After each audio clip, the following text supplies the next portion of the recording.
दोस्तों आज इस वीडियो के अंदर हम एसबीआई की इंटरनेट बैंकिंग कैसे एक्टिवेट करते हैं इसका पूरा का पूरा कंप्लीट प्रोसेस मैं अपने फ़ोन में करके दिखाऊंगा।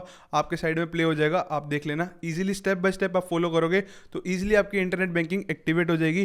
देखो, अब इंटरनेट बैंकिंग एक्टिवेट करें उससे पहले आपको कुछ पता होना चाहिए कि नेट बैंकिंग ऑन करते टाइम आपकी क्या क्या चीज़ें लगेंगी। देखो, सबसे पहले तो आपको आपका अकाउंट नंबर पता होना चाहिए। इसके अलावा आपको आपका आईएफएससी कोड पता होना चाहिए। देन आपको आपका सीआईएफ नंबर पता होना चाहिए। इसके अलावा जो भी आपका बैंक रजिस्टर मोबाइल नंबर है वो पता होना चाहिए, क्योंकि उस पर एक ओटीपी आएगा। देन लास्ट में आपको आपका एटीएम कार्ड नंबर पता होना चाहिए। ये सारी चीज़ें आपको पता होगी तभी आप घर बैठे बैठे इजीली अपना एसबीआई की नेट बैंकिंग ऑन कर सकते हो। अब कई लोग बोलेंगे कि मेरे पास ये नहीं है, मेरे पास वो नहीं है। देखो, आज के टाइम में ऑनलाइन सारी चीज़ें निकल जाती है। देखो क्या होता है ना, सबसे पहले तो आप ये लगाओ कि आपने अपना अकाउंट खुलवाया एसबीआई के अंदर, ठीक है। आपको एक पासबुक मिली होगी, उस पासबुक या चेकबुक के ऊपर सारी की सारी चीज़ें लिखी होती हैं कि आपका अकाउंट नंबर क्या है, सीआईएफ नंबर क्या है, आईएफएससी कोड क्या है। वहाँ से तो वो सारी चीज़ें मिल जाएंगी। उसके अलावा आपके पास आपका एटीएम कार्ड होता है, एटीएम कार्ड के ऊपर आपको कार्ड की डिटेल्स मिल जाएंगी। तो सारी की सारी चीज़ें कंप्लीट हो गई। घबराने की कोई बात नहीं। अगर कुछ नहीं मिलेगा तो ऑनलाइन गूगल पे लिख देना how to find CIF number, how to find bank, मतलब जो भी है वो फटाफट आप अपना देख लेना। बट जब हम अपने इंटरनेट बैंकिंग एक्टिवेट करवाते हैं तो उस टाइम पे हमें सारी की सारी डिटेल्स डालनी पड़ती है, ताकि एसबीआई वेरीफाई कर ले कि आप ही राइट पर्सन हो अपनी नेट बैंकिंग ऑन करवाने के लिए। तो ये सारी की सारी चीज़ें आपके पास आ गई हैं। तो चलो अब जल्दी से हम अपनी वीडियो स्टार्ट करते हैं। अब देखो, एसबीआई की इंटरनेट बैंकिंग ऑन कराने के ना दो तरीके होते हैं। पहला तरीका तो ये है कि हम गूगल क्रोम पर जाएंगे, वहाँ पर हम एसबीआई की वेबसाइट पर जाएंगे और वहाँ से हम एसबीआई की इंटरनेट बैंकिंग ऑन कर लेंगे। और दूसरा तरीका यहाँ पर यह है कि एसबीआई की ना खुद की एक मोबाइल एप्लीकेशन है एसबीआई योनो करके, तो वहाँ से भी आप अपनी नेट बैंकिंग ऑन कर सकते हो। दोनों तरीके बिल्कुल ठीक है, कैसे मर्जी कर लो। हम यहाँ पर एसबीआई की वेबसाइट पर जाएंगे, जो पहला तरीका है उसे चूज करेंगे। आप भी देख लेना कौन सा करना है। मेन मतलब तो आपको यही है ना कि आपकी नेट बैंकिंग ऑन हो जाए, तो किसी भी तरीके से कर लो। तो हम यहाँ पर इस वीडियो के अंदर देखेंगे कि गूगल क्रोम पर जाके कैसे करते हैं। तो सबसे पहले करना कुछ नहीं है, आपको अपना गूगल क्रोम ओपन करना है। वहाँ पर लिखना है आपको एसबीआई नेट बैंकिंग। जैसे ही आप नेट बैंकिंग लिख के सर्च करोगे तो एक ऊपर ऊपर लिंक आ जाएगा, उस पर आपको क्लिक करना है। अब जैसे ही आप लिंक पर क्लिक करोगे तो आप एसबीआई की ऑफिशियल वेबसाइट पर आ चुके हो और यहाँ पर आपको कुछ इस प्रकार का इंटरफेस देखने को मिलेगा।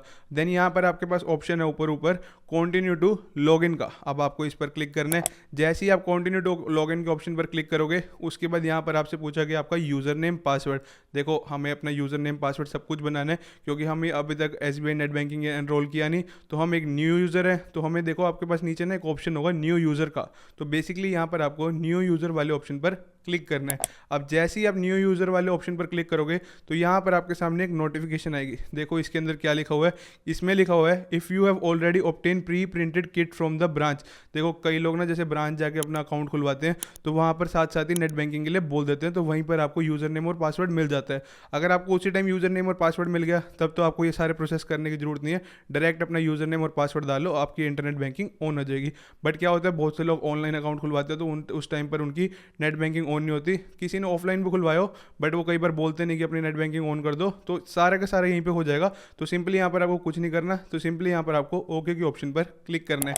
अब जैसे ही आप ओके के ऑप्शन पर क्लिक करोगे, अब यहाँ पर पूछा गया है न्यू यूज़र रजिस्ट्रेशन। हाँ बिल्कुल, हमें यही करना है। तो सिंपली यहाँ पर आपको कुछ नहीं करना, सिंपली यहाँ पर आपको नेक्स्ट के ऑप्शन पर क्लिक करना है। अब जैसे ही आप नेक्स्ट के ऑप्शन पर क्लिक करोगे, अब यहाँ पर आपको बोला गया है आपका अकाउंट नंबर डालने के लिए, फिर सीआईएफ नंबर डालने के लिए, फिर ब्रांच कोड डालने के लिए। ये सारी चीज़ें मैं आपको बता चुका हूँ कि आपकी पासबुक या चेकबुक पर मिल जाएगी, वहाँ से आप देख लेना और डाल देना। अगर किसी को नहीं मिलती तो गूगल पर लिख देना how to find my CIF number, तो कुछ ना कुछ स्टेप्स आ जाएंगे, वहाँ से देख लेना। अकाउंट नंबर तो देखो आपको याद ही होगा, बहुत से लोगों को याद ही होता है। तो यहाँ पर जैसा भी है, मतलब अपना अकाउंट नंबर डाल दो, उसके बाद सीआईएफ कोड डाल दो, देन ब्रांच कोड। अब कई लोग पूछेंगे कि ब्रांच कोड क्या होता है। बेसिकली जो आपका आईएफएससी कोड होता है ना, वही ब्रांच कोड होता है। अब आप यहाँ पर ध्यान से देखोगे ना तो यहाँ पर लिखा हुआ है कि please enter 5 digit branch code. जैसे मेरा है SBI N000236। तुम जो मेरे लास्ट के 5 डिजिट होंगे ना, वो ही मेरा ब्रांच कोड है। मतलब कि जो भी आपका आईएफएससी कोड के लास्ट के 5 डिजिट होंगे ना, वही आपका ब्रांच कोड है। मेरे केस में हो गया 02356, तो मैं यहाँ पर वो एंटर कर दूंगा। उसके बाद यहाँ पर आपका पूछा गया कंट्री, तो कंट्री बेसिकली आपकी इंडिया है, तो उसे सिलेक्ट कर लेना। देन यहाँ पर आपसे आपका पूछा गया रजिस्टर मोबाइल नंबर, उसे एंटर कर देना। मोबाइल नंबर एंटर करने के बाद अब यहाँ पर ना नीचे एक ऑप्शन ऑप्शन है, यहाँ पर ऑप्शन है फैसिलिटी रिक्वायर्ड का। देखो जैसे ही आप इस पर क्लिक करोगे ना, तो यहाँ पर आपके पास 3 ऑप्शन और आ जाएंगे। कौन कौन से वो 3 ऑप्शन है? पहला ऑप्शन तो यहाँ पर है full transaction right, limited transaction right और व्यू राइट्स का। अब आप लोग पूछोगे कि भाई कौन सा ऑप्शन सिलेक्ट करें, तीनों क्या है? तो मैं आपको बता देता हूँ। देखो जब भी आप अपनी इंटरनेट बैंकिंग ऑन करवाओगे ना, तो यहाँ पर इन्होंने 3 चीज़ें पूछी हुई हैं। देखो सबसे पहला जो ऑप्शन है, जो सबसे लास्ट ऑप्शन है व्यू राइट्स का, उसके अंदर बेसिकली क्या होगा, जैसे हमने अगर इस ऑप्शन को सिलेक्ट कर लिया और अपनी नेट बैंकिंग ऑन करा ली, तो बेसिकली क्या होगा, आप वहाँ से ना नेट बैंकिंग से कुछ भी ट्रांजेक्शन नहीं कर पाओगे। सिर्फ आपके पास व्यू करने का ऑप्शन होगा, लाइक कि आपको अपना बैलेंस चेक करना है, आप कर सकते हो, बट कुछ भी ट्रांजेक्शन करनी है या कोई ऑनलाइन अकाउंट खोलना है, एफडी खोलनी है, आरडी खोलनी है, तो वो कुछ भी नहीं कर पाओगे, क्योंकि आपने सिर्फ यहाँ पर व्यू राइट्स का ऑप्शन सिलेक्ट किया हुआ है। देन नेक्स्ट ऑप्शन यहाँ पर है लिमिटेड ट्रांजेक्शन राइट का।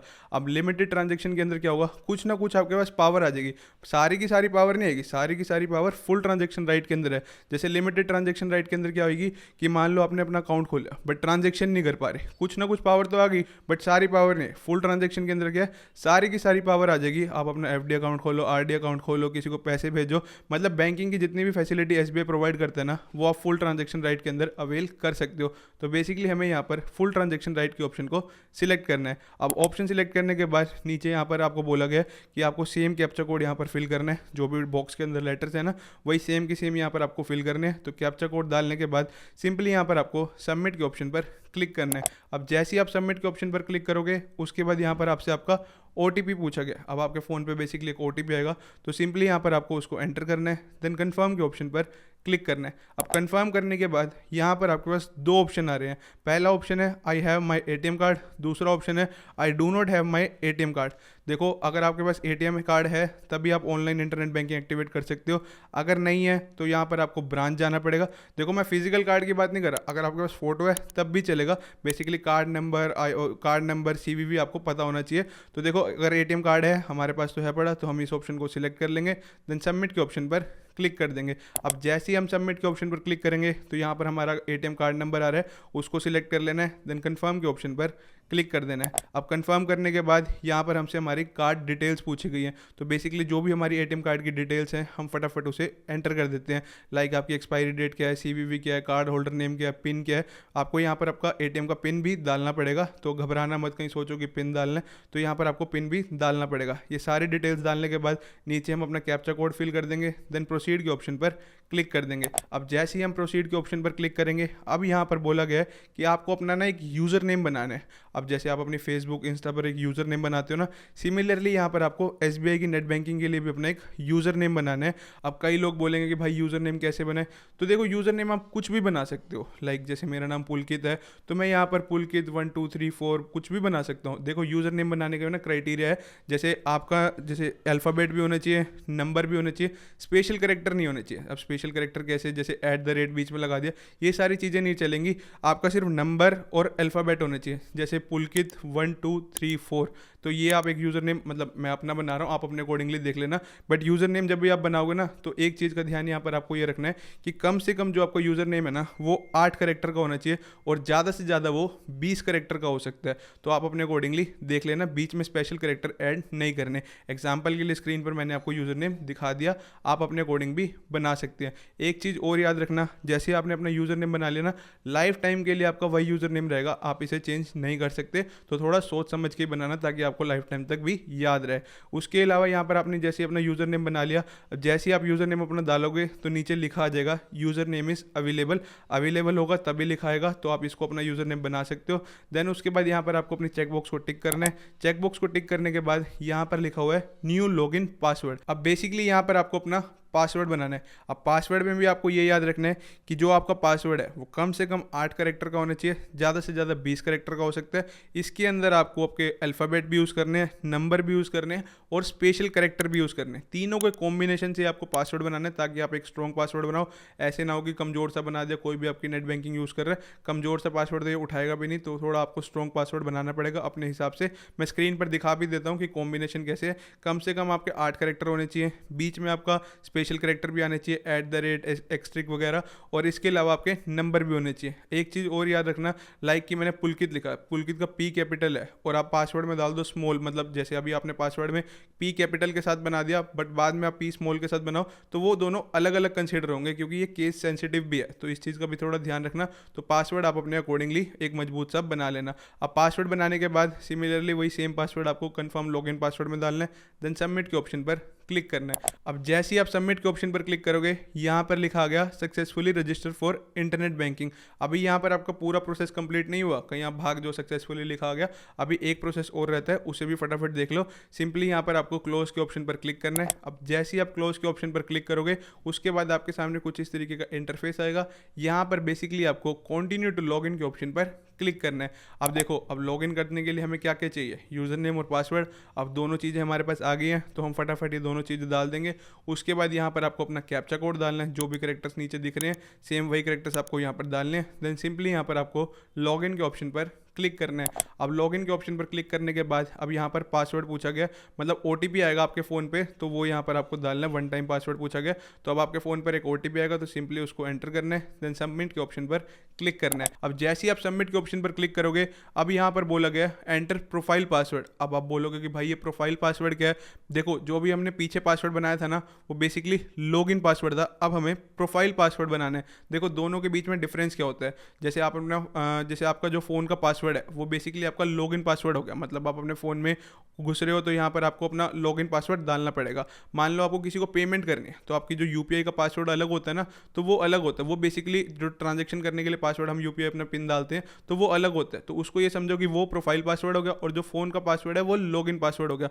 मतलब इंटरनेट बैंकिंग के अंदर जब हम लॉगिन करेंगे, तो सबसे पहले हमें लॉगिन पासवर्ड डालना पड़ेगा, और उसके बाद जब हम कुछ भी ट्रांजैक्शन करेंगे तब हमें अपना प्रोफाइल पासवर्ड डालना पड़ेगा। तो अब हम जल्दी से अपना प्रोफाइल पासवर्ड भी बना लेते हैं। प्रोफाइल पासवर्ड भी बिल्कुल वैसे ही बनाना है, बस ध्यान यहाँ पर ये रखना, जो आपने अपना लॉगिन पासवर्ड बनाया था वो सेम प्रोफाइल पासवर्ड नहीं हो सकता, ये उठाएगा ही नहीं, तो आपको कुछ ना कुछ डिफरेंट बनाना पड़ेगा।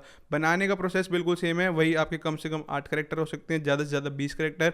आपका मतलब कॉम्बिनेशन मल्टीपल होना चाहिए, मतलब उसके अंदर अल्फ़ाबेट भी आना चाहिए, नंबर्स भी आने चाहिए, और स्पेशल कैरेक्टर भी आने चाहिए, और केस सेंसिटिविटी का भी ध्यान रखना। तो यहाँ पर आपको सारी की सारी चीज़ें पता चल गई, तो आप जल्दी से अपना एक प्रोफाइल पासवर्ड बना लो। जो भी प्रोफाइल पासवर्ड आप बनाओगे, सिमिलरली वही पासवर्ड आपको कंफर्म पासवर्ड में डालना है। उसके बाद यहाँ पर आपको बोला गया हिंट क्वेश्चन। देखो, इसको मजाक में मत लेना, थोड़ा सीरियस ही लेना। जो भी आप हिंट क्वेश्चन सिलेक्ट करोगे, यहाँ पर जैसे आपने इस पर क्लिक किया तो यहाँ पर बहुत सारे ऑप्शंस आ जाएंगे, आप अपनी मर्जी के हिसाब से चूज़ कर सकते हो। लाइक मैंने चूज़ किया what is your favourite food, तो यहाँ पर मैं उसका आंसर डाल दूंगा। लाइक जो भी मेरा फेवरेट फूड है वो मैंने यहाँ पर डाल दिया।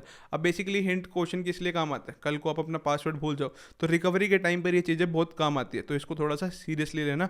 उसके बाद यहाँ पर आपने हिंट क्वेश्चन और इसका आंसर बना लिया। देन यहाँ पर आपको आपका बोला गया आपकी डेट ऑफ बर्थ क्या और आपका प्लेस ऑफ बर्थ क्या है, वो आप अपने अकॉर्डिंगली एंटर कर देना। अब ये सारी चीज़ें एंटर करने के बाद अब यहाँ पर आपको सबमिट के ऑप्शन पर क्लिक करना है। अब जैसे ही आप सबमिट के ऑप्शन पर क्लिक करोगे तो यहाँ पर लिखा गया your profile password has been set, तो मतलब आपका लॉगिन पासवर्ड भी बन गया, प्रोफाइल पासवर्ड भी बन गया। बेसिकली यहाँ पर आपका इंटरनेट बैंकिंग एक्टिवेट हो चुकी है। अब आप 24/7 इंटरनेट बैंकिंग का फ़ायदा उठा सकते हो, मतलब कि आप घर बैठे बैठे SBI जो भी अपनी सर्विसेज प्रोवाइड करते हैं बैंकिंग सर्विसेज, वो घर बैठे बैठे आप सारी चीज़ों का फ़ायदा उठा सकते हो। आपको बैलेंस चेक करना है, बैलेंस चेक करो।